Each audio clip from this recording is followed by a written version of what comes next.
Sabriel by Garth Nix is an amazing book. I really enjoyed this when I first read it several years ago. And recently, I reread it because I want to finish out the trilogy, which is something I just tend to not do for some reason. I'll read like the first 2 books in a trilogy, and then I never get around to finishing it off. But I really want to see where this goes because since 2014, they released 2 more books in this series. So it's no longer a trilogy, it's a series.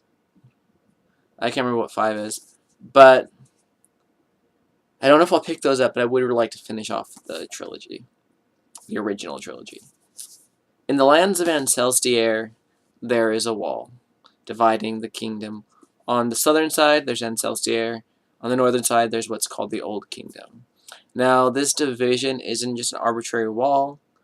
On the north side, magic exists, and technology can't exist.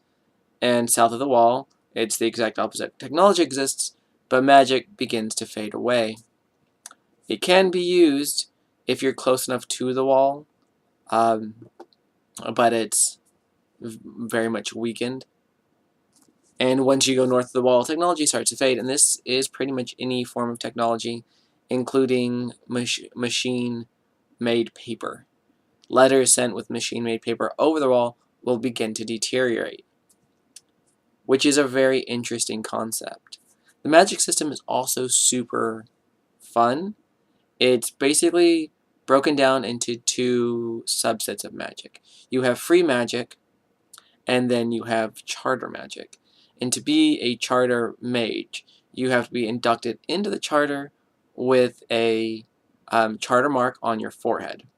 And charter magic is all based on symbols that you can picture in your mind, or you can draw and then release, and then it'll have a magical effect.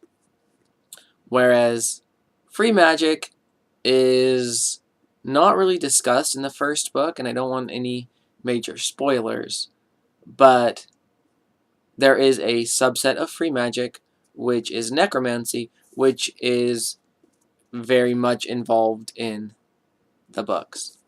And that is all done through seven bells. These 7 bells range from small bells to larger hand bells, like, you know, a Santa would ring collecting money for UNICEF. The main character is Sabriel, who is the daughter of the Aporson. The Aporson is a title, and he is a necromancer that fights against the undead and other necromancer.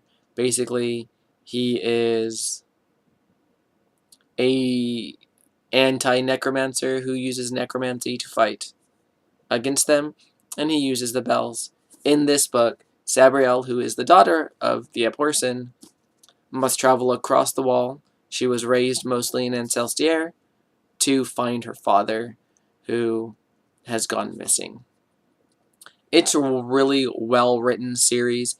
The characters are really great. If you get the audiobook, it is done by Tim Curry, and it is amazing and phenomenal. It is so good, but then it's Tim Curry, so it, kind of has to be good, because I don't think he's really capable of doing anything that's super bad. Well, his portrayal in the Addams Family wasn't that great, but different story. This, it's so fantastic. There is a secondary character whose name is Mogget, who is the Aporson's familiar, and in the series, Mogget and Sabriel team up, help find her father. And then there's the love interest, which comes more than halfway through the story. And it's done really well, even though it is a bit on the insta-lovey side, but it's not like a disgusting portrayal of it. It's not like, oh no, this is my one and only. It's just that they end up being together and they kind of fall in love really fast.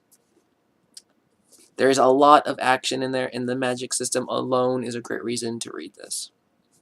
The portrayal of death in the world is a series of gates along a river, so it's kind of like a very neat take on the river Styx. But it's really just so well done that this series seems to be one that everyone who reads it enjoys, but it's not talked about a great deal, and I think that might be because it's a bit of an older book. It is from, I think, 1998, which isn't actually an old book, especially for somebody like me who reads a lot of, books from the 70s or 80s. It's just top-notch. I'm going to be doing Lyriel soon, hopefully. I have just finished reading it, so I kind of want to get my ideas together on that, because it's a very different story. But Sabriel is amazing, and it is very short, despite how thick it looks. It's less than 500 pages, so you can knock it out in 2 days pretty easily, or at least I can. But I highly recommend this book. It's a 2 thumbs up out of 10. That's not... It's a highly recommend out of 10. It's so good. You guys should totally read it. That's going to be it today. You guys have a great day. I will see you next time. Bye.